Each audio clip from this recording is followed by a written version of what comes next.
There have been over 80 consecutive nights of riots in Portland, Oregon, supposedly supporting Black Lives Matter, but seems to be more about chaos and destruction. These rioters, who the media dubs protesters or demonstrators, have attempted to and almost succeeded in burning down federal buildings and city buildings. There have been murders committed by them, and most recently, there is a video of a man being dragged from his car and brutally beaten. I'm not going to show it, because it is pretty disturbing, but at the end, one of these degenerates lands a hard kick into the man's face, sending him to the ground unconscious, and luckily not dead. There has been serious talk about a two-word phrase that has been talked about for some time in the U.S. It's sometimes also called boogaloo as a joke, but the more I see of this, the more I think of two things: John Glubb's The Fate of Empires and Caesar's Crossing the Rubicon. That's why I've titled this video American Rubicon. The crossing of the Rubicon has been in the popular lexicon forever. It means to pass a point of no return, and is in reference to Julius Caesar leading a legion of Roman soldiers across the Rubicon River in northern Italy, in an act of war against the Roman Senate. At the time, Caesar was a governor of a neighboring jurisdiction from Italy proper. In January of 49 BC, he crossed the river into Italy, violating the law of Imperium, and, well, not long after he was emperor. Have we crossed the American Rubicon? Over the past 5 months, there have been mass government overreach in regards to the COVID-19 issue. There has been mass civil unrest all throughout the country, much of it centered in Portland, and this violence and destruction has, in many ways, been both explicitly and implicitly approved by the public officials in many of these cities. Police have been told to either stand down in the face of the chaos or just catch and release those engaging in the chaos. In Minneapolis, the city's police chief actually told citizens that they're on their own. Not exactly that phrase, but that was the gist of it. And then, Minneapolis had the audacity to extort money from the business owners who want to rebuild their businesses. They have said that for those businesses to get a permit to rebuild, they must pay a year's property taxes. All after those officials allowed the rioters to burn those businesses down. In many cities, there have been cries to defund the police, and city officials have actually voted, in part or in whole, to defund their police departments and replace them with some kind of social worker force. I don't know.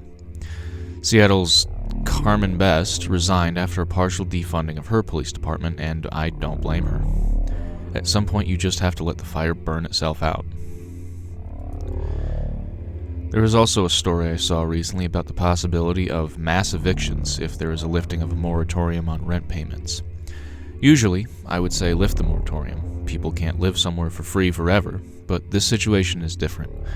Most of the places with those moratoriums are places that lock down very hard, and already have very high rents that people were struggling to pay. Now, many of those people may be without jobs, and there are none on the horizon in some cases. Are the estimates too high? Probably. People overshoot things all the time, but when you have the possibility of large amounts of people to become homeless and have no way for them to deal with that, what do you think will happen? I don't know if anyone remembers at the beginning of this manufactured crisis, but there was a fear of a toilet paper shortage. There was never going to be one. There was never going to be one at that point, but people feared it. What's more worrisome is a food shortage, and there is a higher likelihood of that. There was going to be a food shortage this year anyway, and we've already seen that a little bit. There isn't as much meat as there used to be. Prices have gone slightly higher where I live. And more recently, there have been truckers, the ones who transport food and other goods around the country, who have said they will not deliver to the cities that have defunded the police. We live in a society that does not remember that food does not just come from the grocery store. There is a giant web of transport that makes this country run. What happens when that finally breaks? I'll tell you what happens. Here's an example. This fictional metropolitan area has roughly 1 million people. Let's say they allow riots to continue for an extended period of time. Let's say that there is some sort of food shortage from both the possible shutting down of food processing plants and the possibility of no transport of food into the city. Let's also say that this city defunds or partially defunds its police force, and in turn demoralizes what might be left of it to the point of being completely ineffective. Violent actors being allowed to run amok, no police to combat the problem, and the possibility of extremely limited food resources? Throw in the possibility for regular rolling blackouts, and that's a recipe for civil war.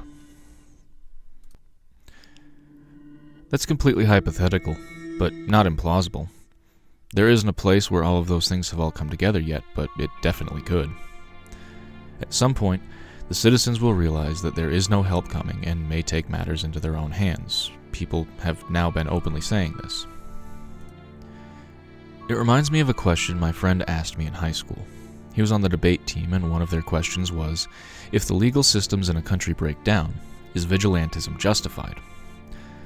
I think a better question to ask would be, if the legal systems of a country break down, should citizenry banding together to protect themselves and others be considered vigilantism? If the legal system can't or won't do its job, what can you do? Morality still exists. Just because the police won't arrest or prosecutors won't prosecute does not change the fact that murder or robbery is wrong, and justice needs to be enforced. There's only so far people can be pushed before they won't take it anymore, and if the police, let's say in Portland, won't stop the rioters, well, I'm not advocating for these things, but at this point they seem inevitable. This is what happens after 10 generations, after all. John Glubb was a British military officer during World War I, as well as a historian. In the 1970s, he published an essay titled The Fate of Empires. In it, he states that all great nations seem to follow a pattern from humble beginnings as simpler people, but growing in wealth and power, and destroying themselves from the inside out. And while there is no set start and stop date for these great nations, there does seem to be an average of about 250 years. 2026 will be the 250th anniversary of the United States. And remember, that's just a general lifespan. It could be earlier. And depending on where you start from, we are roughly 10 generations into the American experiment. But we should hope and pray that this all just dies down and everything goes back to normal. Wishful thinking, I know, but I can dream. So, are we at a point we can't turn back from? I don't entirely know at this point, but if we haven't crossed the American Rubicon yet, we're certainly standing on its banks. Thanks for watching. If you like this video, please like and subscribe, and down below you can find the sources that I've used for this video, a link to my Patreon, and a link to the book I've written.